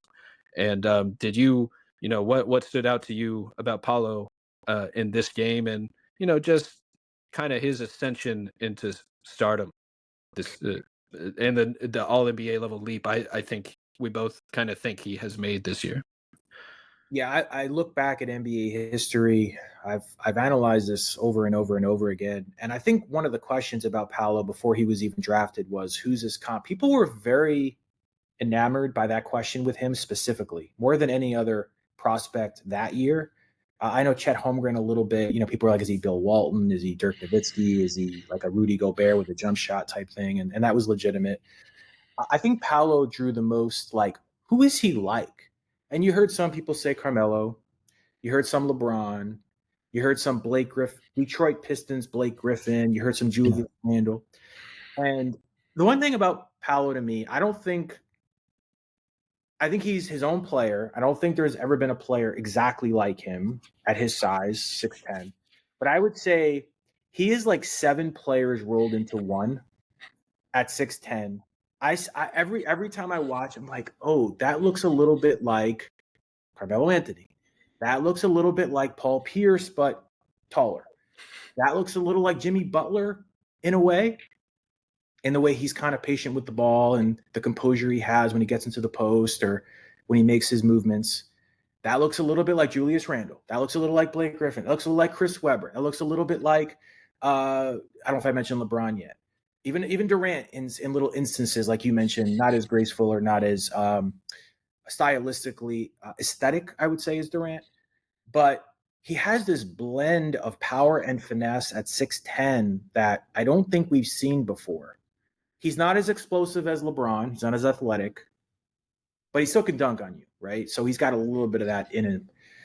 And then he's got the power game. He's got the finesse game. He's got the footwork. He's got the step back. Oh, I should have mentioned he's got a little Jason Tatum in him. Jason Tatum's much quicker off the dribble. I'd say Powell is a little bit more bully ballish. Could draw a little fouls at a little bit of higher rate. But there's some similarities there in terms of the movement, the isolation, the creation, the footwork, the touch on the jump shot at times. All mixed in with the playmaking. I even think, when USA was experimenting with him at the 5, now he's not Jokic, but if you play him at the 5, can he be a playmaking 5? Theoretically, probably could, and maybe not at the level as Jokic, but there's a little touch of that in there. And so when I watch him play, whether it's game 3 or any game, I just see so many different pieces of different players through NBA history, but nobody can say that they possess all this at 6'10".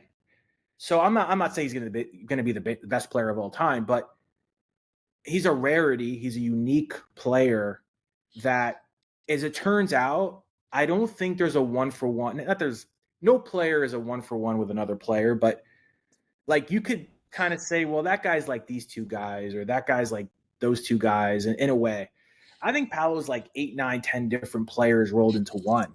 And that's what makes him, to me, so extraordinary, is that he could do a little bit of everything. The question to me still, outside of getting to the free throw line a lot, and I know that's been much more challenging in this series because Boston rarely fouls. I mean, they rank number 1 in fewest shooting fouls committed in the regular season. And with all their defensive help and all their isolation defense, it's tough, and they're just hard to crack in the paint. But like, okay, outside of getting to the line a lot, which we know he's elite at, what else does he do that is elite? And I still think that is the question going forward. Not to say that you have to be absolutely number 1 in a particular category, but in most cases you could say like that MVP player is the best at that, right? We know what Jokic is. Jokic is probably the best in a few different categories, but like the point is that you want to be able to look at one thing and say he is, if not the best at that particular aspect of the game, he's at least top 3. And I think that's the remaining question with Paolo. He's got good shooting touch, maybe not outstanding shooting touch, right? His field goal percentages kind of vary. Definitely more consistent after the All-Star break. We know that. But before, when he came back from the injury, it was a little lower. And, you started wondering, okay, what is his efficiency levels going to be throughout his career? So I think that's the remaining question with him, right? Like, and maybe maybe there is something already outside of getting to the free throw. And like I mentioned, I think that already is elite. Yeah, it to me that's the big thing going forward, and I think game by game he's clearly getting better as we go, so that's very promising. And I think as he continues to work on his game, you would expect something else to emerge that's like, okay, he got better at that. But yeah, that's how I kind of view him. Versatile, multifaceted, incredibly unique. And like I said, I could think of so many different players where it's like, well, he has a touch of that.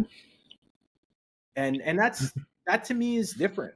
You're not going to find many guys like that, obviously. So that's my summary of him. Yeah, no doubt. I definitely think the versatility is something that stands out with Paolo. I did this data viz near the end of the season, comparing some of Franz and Paolo's stats for the year, and this kind of just shows synergy play types, volume, and efficiency. So the volume is the bigger circle, the efficiency is the color of the circle, and you can kind of quickly see that the most efficient, best high volume play for the Magic as a team is when Franz is running pick and roll, including his passes. That was the most reliable play for the team this year. That on higher volume. But that being said, what really stands out about Paulo is that scoring versatility. That like you can choose any play type and he's good for about 0.95 points per possession, like give or take. Like it's almost all falls between point. I have the literal numbers right here. Like almost all of them are right, 0.96 in pick and roll, 0.98 post up, 0.95 ISO, 0.93 drives, spot ups, pick and roll man. Like it doesn't matter what play type you're using him in, he can score efficiently. And so that shows me that like setting Paulo up to score is what he wants to do, is what he said he wants to do first. Also, he wants to be more of like a playmaking hub more than say a point guard. That was, a big quote he had over the offseason. But, I think unlocking him as a scorer and Franz maybe more so as the creator, the point forward type maybe of the two, letting him run pick and rolls, tend and even post ups also is another one that gets underrated in there. Franz uh, including passes, Franz has been more efficient on post ups, or rather, I guess the team is more efficient running post ups through Franz than they have been for Paulo this year, which might, surprise some because Paulo is just a back down post up threat the way you think about him. So it's just an interesting to look at some of the numbers. But what really the reason I wanted to bring it up was that versatility more than anything. And here's a look at their touch as well while I'm got him here. But yeah, like Paulo has shown he can even be a little bit more efficient as a 3-point shooter so far on and off the ball, and they both have been about the same on layups, but Franz just creates a lot more of them. And when I was looking at their seasons last year, at least Paulo's, I noticed that he had basically the same exact points per game and free throw attempts per game as Zion Williamson, who's also known as a downhill scoring threat in the same like athletic mold, perhaps. And what really jumped out is the true shooting percentage was off the charts for Zion, but relatively low for Paulo. And they're getting the same amount of free throws, so you wonder why. And it's mostly just the shot selection. It's that Zion takes every single shot at the rim, like 11 or 12 of his field goals per game. And Paulo is probably like half of that. And he takes harder shots. So he takes a lot of mid range pull up shots. And he's not, quite at Kawhi or KD level efficiency on those shots quite yet. So, in my opinion, he would increase his efficiency by taking easier shots or taking more shots at the rim. But you can throw that all out the window when he plays like last night, where he's just hitting any shot he wants. Like when his pull up shot is falling, there is no bad shot for Paulo. And I think that's really what kind of gets lost in like the way he's viewed is but that's a good point that I think the foul drawing probably is his most elite one skill that stands out above the rest. Like he's very much one of the best in the league right out of the gates at that. And so I kind of hope that the shot selection and decision making improves some of the efficiency around some of these other numbers. just with more reps, with maybe more spacing, with maybe a little help of the creation load for the team itself as this team develops. But just wanted to shout out Paulo's versatility there Yeah, it's with great. the scoring this Yeah, season. in game 2, it really popped out. He had I think I saw he had a usage rate 33%, and he didn't have a single turnover. That is an extreme rarity. Almost every time someone's usage rate is above 30%, there's at least 1 or 2 turnovers. He had 0 that game. So that just shows he's gaining more composure as the playmaker, as the primary initiator. I feel like turnovers really were maybe the thing that he got criticized a lot last year in the playoff. Remember those first 2 games, he had a lot of turnovers. As the season went on this year, that has dropped pretty immensely. And that just shows, I think he's starting to become more cerebral, see the game better. We know he has a high basketball IQ, so maybe it's not a surprise that we're seeing the turnovers drop, despite having a high usage rate, which normally, not to say they go hand in hand all the time, but there's a lot of in sync stuff there when it comes to usage rate and turnovers for a lot of the point guards anyway. So another thing, I guess, to give him credit for, because he's taking on so much responsibility and he's managing the game arguably better now than at any point so far since becoming a pro. It's been awesome to see his development and everything. I did reference my favorite shot of his is the kill shot. So we gotta end it here with one little. I think, is it the last shot? Oh, it's a little before then. My bad. Here we go. The backdoor baseline fadeaway. He runs a little double drag. Franz pops out. Kind of misses him. He's open, but now I'm getting lost here. Hold on. Where the heck? There it is. My bad. 3 plays back. All right. So double drag, Franz pops. Paolo got the back down, but he has the height advantage. Like, he's getting that shot over anyone. Like, when that goes through, it's just unguardable. That, to me, that's the toughest shot in basketball. Yeah. Like you're not facing the rim. Maybe technically on the other side. Like, whatever your off shoulder is the hardest shot in basketball. Like, in my opinion, like the idea that like Jokic especially does that on the other side, where he'll do a backdoor baseline fadeaway over the wrong shoulder. So like, it's hard to explain, but like try turning around over your shooting shoulder and imagine like trying to shoot over a defender falling away out of bounds the wrong direction. Like, it's just so unfathomably hard that it's just the most impressive shot to me. So I just love when he breaks it out as like a kill shot to really give his team a little momentum and maybe destroy the others a little bit, almost like a Steph Curry pull-up 3 at the end of the third. Like, we're just going to totally rip your heart out, even like no matter what just happened, just before we get to the fourth, and really like maybe affect with the mental. So had to shout out Paulo here a little bit, and his leaps. And I'll end it with one question here.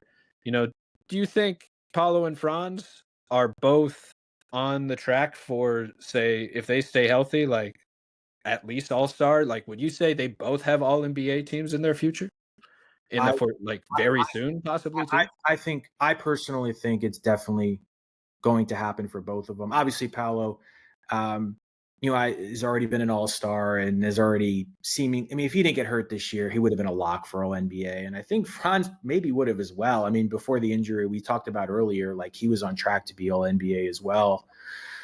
Yeah, I just, there aren't, if you look around the landscape of the league, and we'll see with some incoming guys, this draft, the following draft, like there's always like fluctuation. I think people always have to remember that too.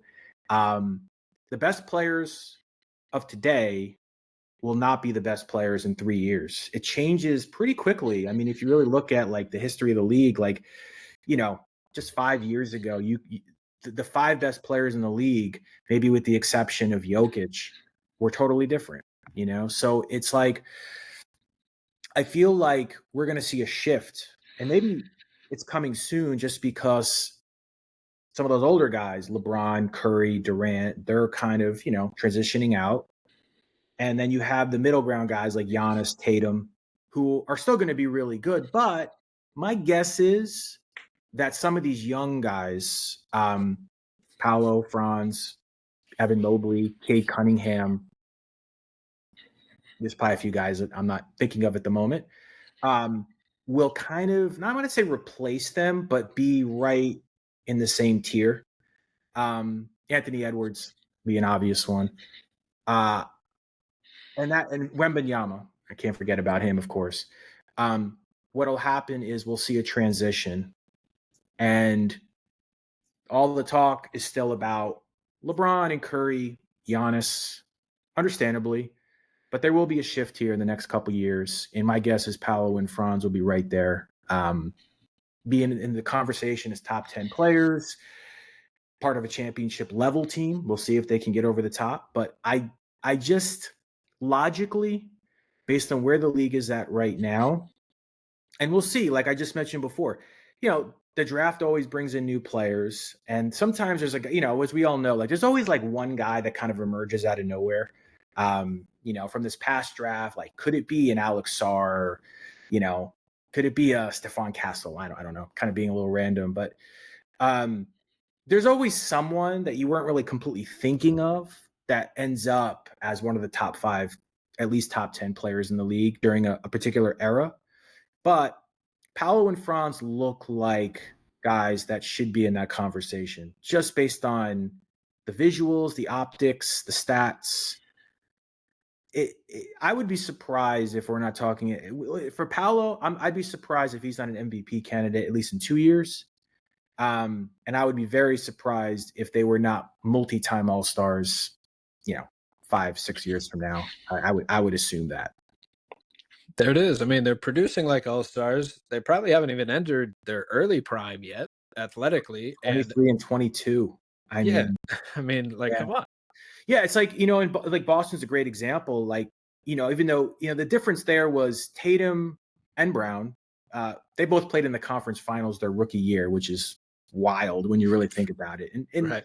For Tatum specifically, like he was a main part of a team that went to a Game 7 in the Eastern Conference Finals, and that was without Kyrie and without Gordon Hayward because they were both hurt. That might be one of the most amazing, if you really think about it, especially now that what we know about Tatum. Like I know he wasn't the same player as a rookie, but like just the fact that as a rookie he was one of their top 3 players, we'll call. He might have still even been their best player then. If you want to break it down, I mean, who else would have been in that conversation? Terry Rozier? I don't know. Anyways,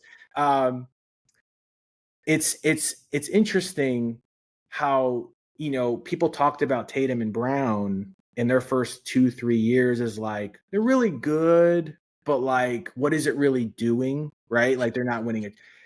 And now that narrative has completely changed. Arguably the best duo in the league, probably are the best duo in the league.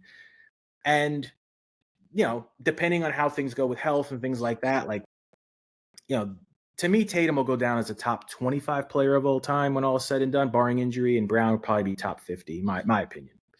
And maybe, just maybe, I don't want to exaggerate, but the track that Paolo and Franz are on, and they're not the same type of players, as we talked about already, not the same type of players exactly as Tatum and Brown.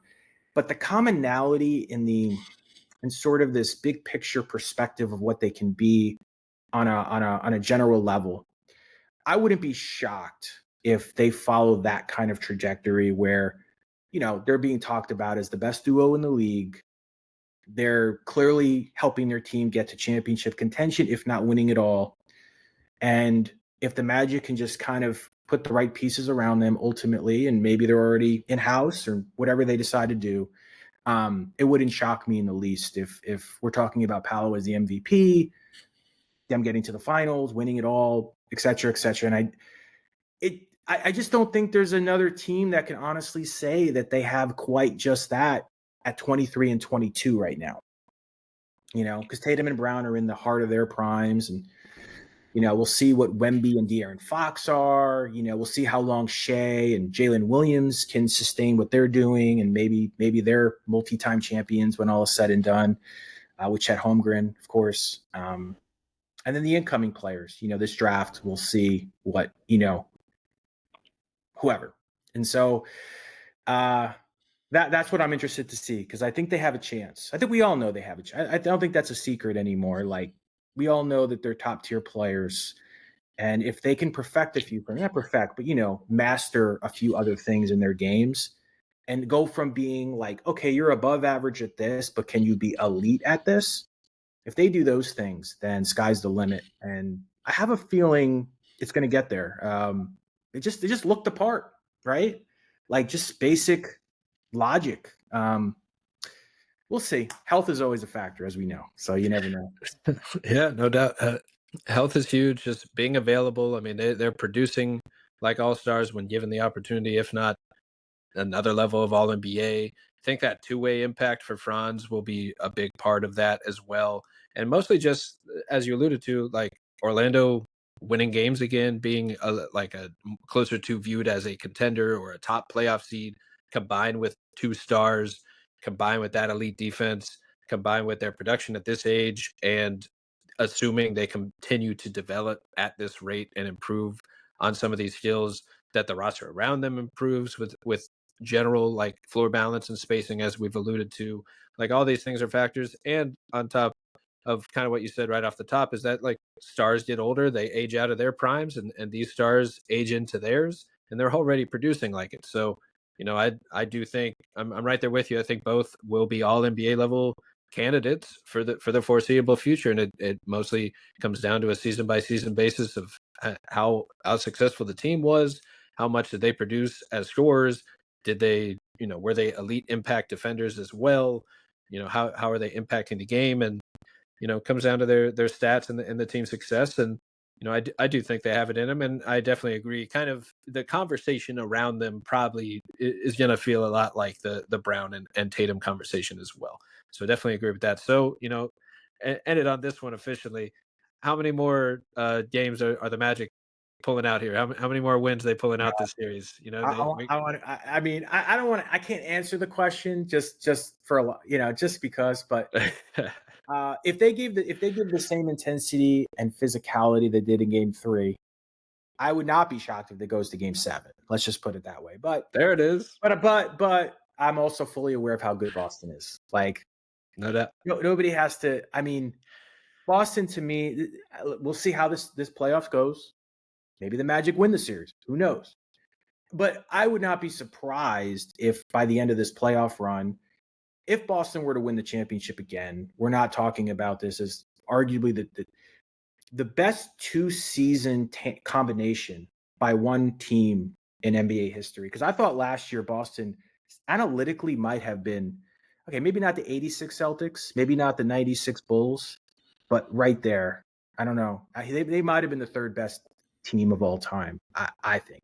And they basically, I mean, I'm with you that to me, they perfected that 5-out basketball, that two-way versatility and 5-out. Like that, you almost couldn't think of a better, even somewhat realistic team.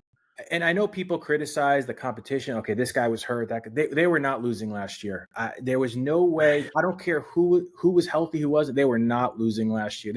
They were 10 miles ahead of every other team, in my opinion. And it wasn't a shock that they only lost, what I think it came out to 3 games the entire playoff run. So they're not as dominant this year as they were last year, but they're still like, if that was their 1A, this is like 1B. And maybe it's like 1A, like it's just off what they were last year. But we'll see. If the Magic beat them, that whole narrative changes. So there it is. Can happen overnight, just like that. And I do think maybe they took their foot off the gas pedal a little bit, waiting for these playoffs to come around. Maybe they're looking past the Magic, and that's why we're hearing all these complaints and whines from, not to, whatever. That's how these comments kind of come off, is that they're just kind of complaining about the Magic playing too tough, as if they were Orlando, one of the toughest teams in the league, isn't going to show up and give you a hard time. Yeah, and Boston knows it. I'm telling you, they know it. I mean, I don't know if I know we're getting long-winded. Do you remember in 2008 when the Celtics won the title with Pierce, KG, and Ray Allen at the end of that playoff run, and they beat the Hawks in round 1, they beat the Cavs in round 2, and they beat the Pistons in round 3, and then they beat the Lakers in the finals. When it was all said and done, I remember one of their players, maybe 2 of their players, said, the Cavs were the hardest team we played. Like that was the toughest. I would not be surprised if the Celtics were to win it again, if that happens. And they may lose to the Magic. That's what I'm hoping for obvious reasons. If they were to win it again, I would not be shocked if they said at the end, the Magic were the toughest team we had to play. Would not be shocked. We'll see how it plays out. But the Magic are proving time and time again, they cause havoc for other teams. And again, because of that, they're a threat. And we'll see how game 4 goes. If they win game 4, that game 5 becomes fascinating. The pressure sky high for the Celtics. So we'll see. Anything's possible at that point. Yeah, for sure.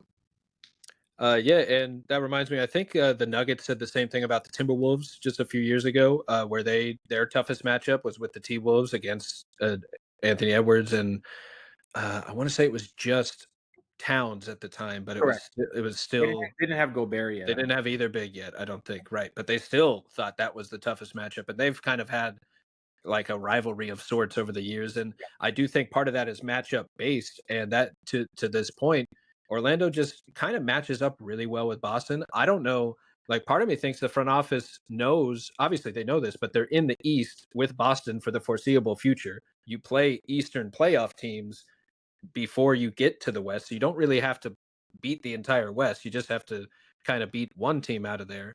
But you're going to have to probably get through Boston in the playoffs for the foreseeable future.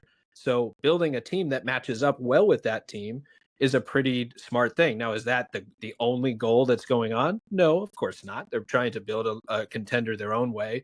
But I do think it's interesting that you can go down the line player by player, and Orlando matches up pretty well with size and length and just kind of mismatches, giving the opposing player a tough time where, maybe Orlando's offense, or definitely Orlando's offense is not on par with Boston, but maybe they can even the playing field by making life tough with individual matchups and by doing some of the statistical stuff we mentioned earlier, where Boston creates the most threes in the league, Orlando only gives up the least amount of threes in the league. It seems like Orlando has even that playing field a little bit, like maybe they're winning that edge of something has to give.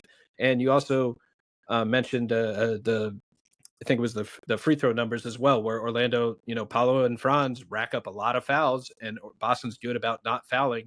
And Boston may have kind of been winning that side of the battle so far. So it is interesting where both teams are pretty elite, if not the best in the league at one specific trait, and they're both that both have to do with scoring efficiently, and both are kind of winning those battles very on the margins, very closely. So at the very least, Orlando is making it a series, at least competing, making it competitive each game, partly because I think of these matchup reasons and just kind of winning the margins on some of these statistical categories. Agreed. Yeah. I mean, they only took 27 threes in game 3. Not once all year did they shoot under 30 threes. And their lowest in the regular season was 33 against Orlando, which was on December 23rd when the Magic beat them. If you remember, Tristan DeSilva had that big shot. DeSilva and Trevelyan Queen, the Queen game. Yeah, that was the time when, both Paolo and Franz were out. And so they relied on, DeSilva, Trevelyan Queen, Cole Anthony. It was I felt like a season ago, 2 seasons ago. Right. But that was actually their lowest of the regular season, and only taking that team who averaged 48 season record, league record, to only take 27. And they're averaging, I guess now, 32-33 for the series, because they took 37 in both games 1 and 2. That's a huge drop. I mean, to me, that's the reason why the games have been, game 3 was obviously competitive. And then even games 1 and 2, I think the Magic hung around until the end. That's been, to me, the main thing, is reducing Boston's 3-point attempts. I mean, that going into the series, I mean, that was the main narrative. Can you eliminate a lot of the threes that Boston generates? They've done that. That they've accomplished. They're going to have to keep doing that the rest of the series. But that's the thing probably that's annoying the Celtics the most. They just not – we talked about it earlier. They can alter their style and be effective, but we know what they want to do. That's what they're comfortable with. That's what they know. That's what they've built. So you take that away from somebody, it's like, that's annoying. Like, we don't want to do that, but we may have to because they're taking it away. Right. So. Yeah, it's awesome to just see how it all plays down with these teams that are so great at different things. And like you said, that could be the big difference so far in the series, like especially going in knowing like we have not been a great 3-point shooting all season. Let's take away their threes the best we can and just take the three ball out of it. Like Orlando knows they need to be in a rock fight with tough shot makers back and forth. Paolo and Franz trying to go, toe to toe with Tatum and Brown. Like, I think that is how Orlando ultimately pulls out a few games where it's a rock fight down to the wire more so than a shootout of 3-point, volatility. But man, awesome hearing a little bit about your story and your background, your process, breaking down film. Really appreciate you hopping on the podcast today. Do a little live breakdown here on Playback on YouTube, talking Magic hoops.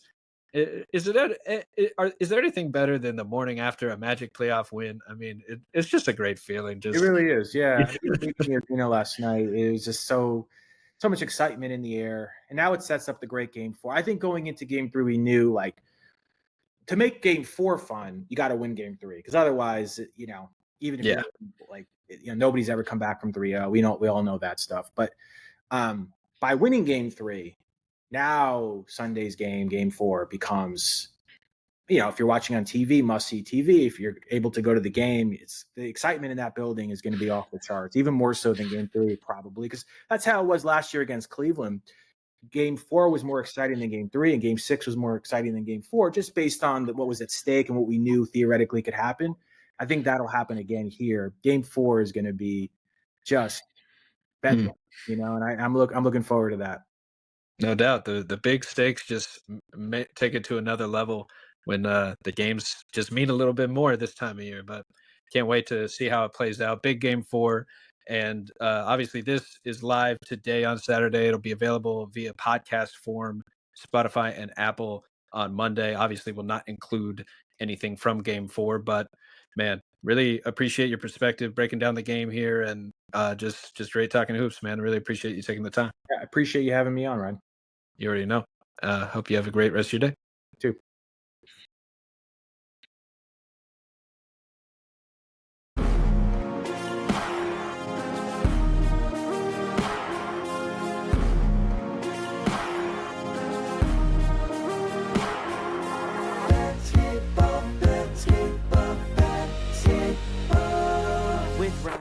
Learning Basketball is a Swish Theory podcast hosted from Beyond the Arcade. Hey, that's me. You can find my work on Twitter, YouTube, Substack, and check out the team's writing at theswishtheory.com.